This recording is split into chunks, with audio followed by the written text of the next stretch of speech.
Bismillahirrahmanirrahim. Assalamualaikum warahmatullahi wabarakatuh.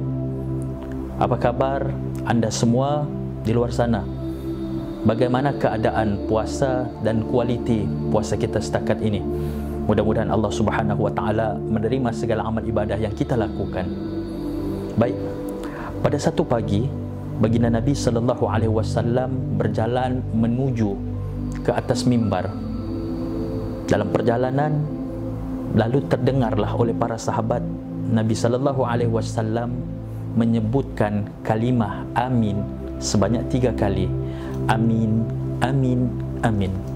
Lalu seusai sahaja baginda Nabi sallallahu alaihi wasallam turun dari mimbar, para sahabat pun bertanya, "Wahai Rasulullah, kami terdengar engkau menyebutkan amin sebanyak 3 kali. Kenapa ya Rasulullah?" Lalu Nabi sallallahu alaihi wasallam pun menyebut, "Jibril telah datang kepadaku dan mendoakan kecelakaan bagi 3 golongan.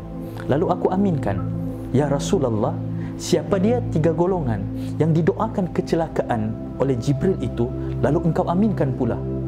Lalu Nabi sallallahu alaihi wasallam pun menyebut, yang pertama, mereka yang sempat masuk ke dalam bulan Ramadan tetapi tidak mendapat pengampunan daripada Allah Subhanahu wa taala. Ini golongan yang pertama.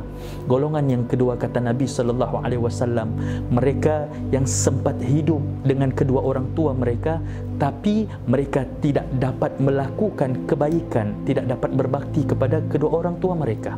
Dan yang ketiga, Nabi sallallahu alaihi wasallam mengatakan golongan ketiga yang didoakan kecelakaan oleh malaikat Jibril ialah mereka yang bila disebutkan namaku tetapi mereka tidak berselawat ke atasku. Lalu aku aminkan ketiga-tiga doa Jibril ini. Baik tuan-tuan dan puan-puan dirahmati Allah, cuba kita perhatikan 3 golongan yang didoakan celaka oleh malaikat Jibril lalu diaminkan oleh baginda. Golongan yang pertama, mereka yang sempat masuk ke dalam bulan Ramadan tetapi tidak mendapat apa-apa pengampunan daripada Allah Subhanahu wa taala.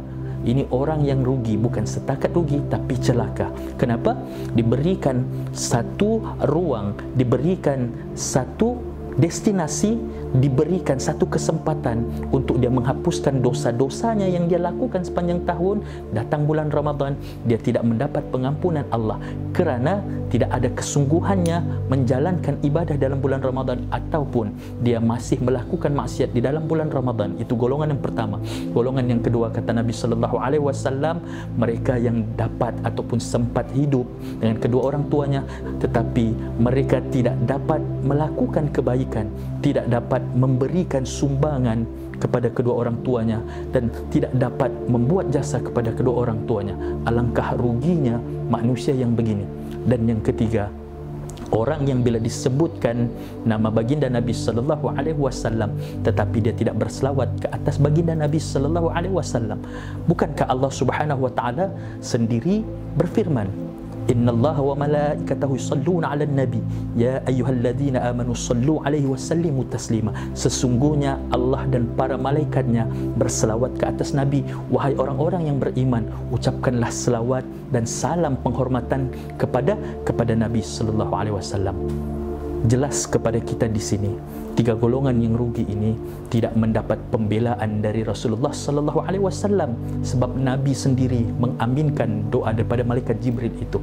Jadi kita memohon kepada Allah Subhanahu wa taala, mudah-mudahan kita tidak tergolong dalam 3 golongan yang didoakan celaka lalu diaminkan oleh baginda Nabi sallallahu alaihi wasallam. Wabillahi taufiq wal hidayah. Wassalamualaikum warahmatullahi wabarakatuh.